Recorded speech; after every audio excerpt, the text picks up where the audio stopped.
4 मे रोजी होत असलेल्या परीक्षेसाठी विद्यार्थ्यांच्या सोयीनुसार मध्य रेल्वेने रविवारी कोणताही मेगा ब्लॉक न ठेवण्याचा निर्णय घेतला आहे। तसेच राष्ट्रवादीचे अजितदादा पवार गटाकडून 3 मे रोजी राज्याचे माजी मुख्यमंत्र्यांचा यासाठी सन्मान करण्यात येणार आहे।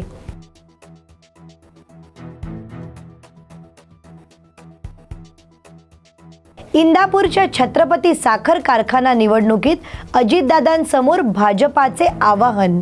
इंदापूरच्या छत्रपती साखर कारखाना निवडणुकीत उपमुख्यमंत्री अजित पवार यांच्या समोर भाजपाने आवाहन केले आहे। भाजपच्या तानाजी थोरात यांनी हे पॅनल उभं केलं असून 19 मे रोजी कारखान्याची निवडणूक होणार आहे। विशेष म्हणजे दादांच्या पॅनल समोर पवार गटाने माघार घेतली आहे, परंतु भाजपाने मात्र बंड केलंय। जाचक यांच्या नेतृत्वात अजितदादांचे पॅनल तर तानाजी थोरात यांच्या विरोधात भाजपाचं पॅनल उभं राहिलं आहे। 21 जागांसाठी 45 उमेदवार मैदानात उतरले आहेत। छत्रपती कारखान्यापासूनच अजित पवार यांच्या राजकीय करिअरला सुरुवात झाली होती।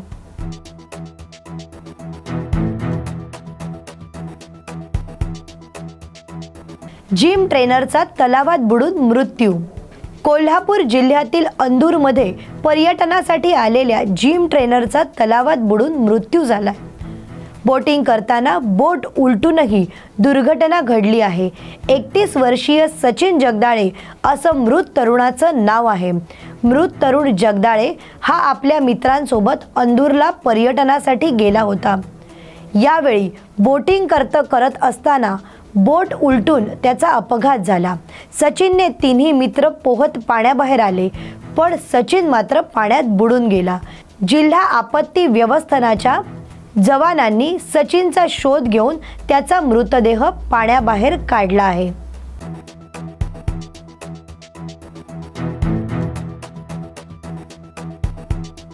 पुण्यातील वसतिगृहात एका विद्यार्थ्याचा मृत्यू। पुण्यातील फर्ग्युसन महाविद्यालयातील मुलाच्या वसतिगृहात शुक्रवारी एका विद्यार्थ्याचा मृतदेह आढळून आला। भूषण डुमाणे वय 19 वर्ष, राहणार होता वर्ध्यात असे त्याचे नाव असून शुक्रवार दिनांक 2 मे रोजी सकाळी 10 वाजता भूषणचा मित्र त्याला बोलवण्यासाठी गेला असता त्यावेळी तो जमिनीवर निपचित पडलेल्या अवस्थेत आढळून आला होता।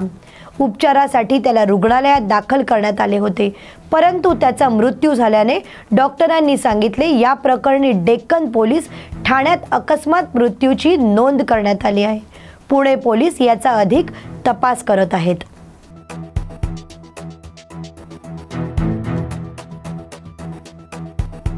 बँकेच्या प्रशासकांच्या तडकाफडकी आलेल्या राजीनाम्याचे नक्की कारण काय?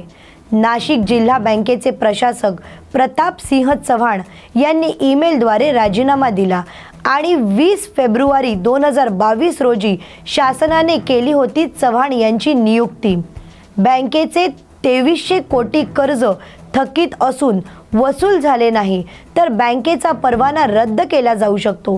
गेल्या 4 वर्षात 3 अधिकाऱ्यांनी राजीनामे दिले असून यात मोहम्मद आरिफ, अरुण कदम यांचा तर आता प्रताप सिंह चव्हाण यांचा देखील समावेश आहे।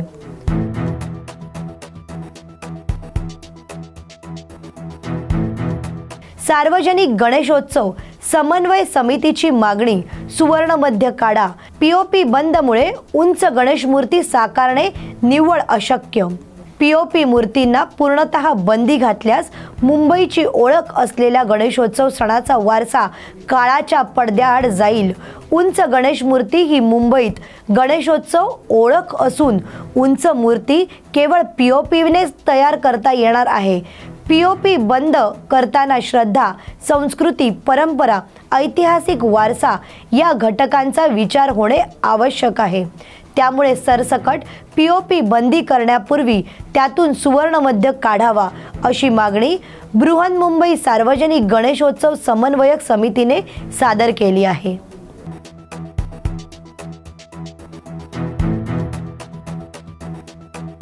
जात वैधता प्रमाणपत्र सादर करण्यास मुदतवाढ देण्यात आली आहे। शैक्षणिक वर्ष 2024-25 मध्ये सामाजिक व आर्थिकदृष्ट्या दुर्बल घटक SEBC आणि इतर मागास प्रवर्गातून OBC विविध व्यावसायिक कार्यक्रमांना प्रवेश घेतलेल्या विद्यार्थ्यांना जात वैधता प्रमाणपत्र सादर करण्यासाठी 3 महिन्यांची मुदतवाढ देण्यात आली आहे। त्यामुळे अभियांत्रिक, वैद्यकीय व अन्य व्यावसायिक अभ्यासक्रमासाठी प्रवेशित विद्यार्थ्यांना मोठा दिलासा मिळाला आहे।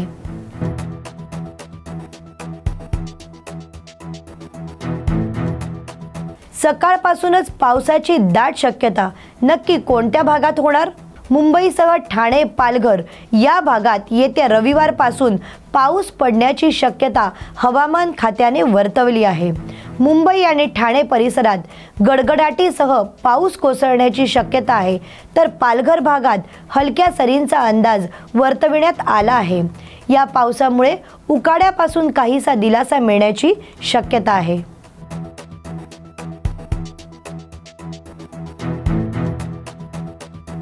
जादा काम बंद आंदोलनचा मोटरमनचा इशारा, सोमवारी लोकल सेवा कोलमडण्याची शक्यता। मध्य रेल्वेवरून मुंबई विभागातील मोटरमन पुन्हा एकदा कामाच्या अतिरिक्त तणावामुळे मूक निदर्शने करण्याच्या तयारीत आहेत। रिक्त पदामुळे मोटरमनांना जादा काम करावे लागते, परंतु यामुळे त्यांचे मानसिक व शारीरिक स्वास्थ्य बिघडत आहे। तसेच दीर्घकाळापासून मोटरमनच्या अनेक तक्रारी प्रलंबित केलेल्या आहेत। परिणामी 4 मे पासून नियमांनुसार काम करण्याचा आणि कोणतेही जादा काम न करण्याचा निर्णय समस्त मोटरमन परिवाराने घेतला आहे। परिणामी प्रवाशांना सोमवारी मोठ्या समस्यांना सामोरं जावं लागण्याची शक्यता नाकारता येत नाही। लोकल फेऱ्यांवर परिणाम होऊ शकतो, त्याचा फटका प्रवाशांना बसण्याची दाट शक्यता दिसून येत आहे।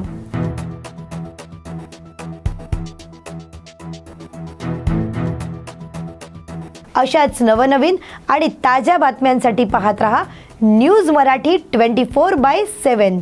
नवा भारत, नवा विचार।